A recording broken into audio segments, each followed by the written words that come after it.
Is your Nissan Qashqai's alarm going off when you unlock it?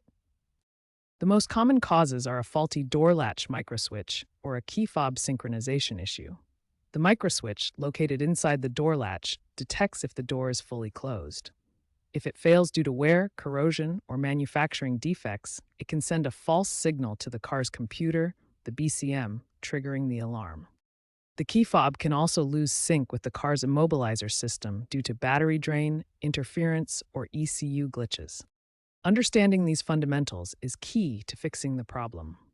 Newer models have seen improvements with software updates, but older models still frequently experience these issues. You can try a couple of DIY fixes for the Qashqai alarm issue. First, replace the faulty door latch microswitch.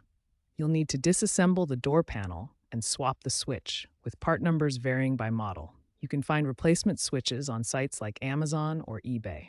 Also, try resyncing your key fob. This often involves cycling the vehicle's ignition or using an OBD2 scanner to reset the system. Software updates released by Nissan can also improve fob synchronization. If these DIY fixes don't work, or you're not comfortable doing them yourself, it's best to take your Qashqai to a qualified mechanic.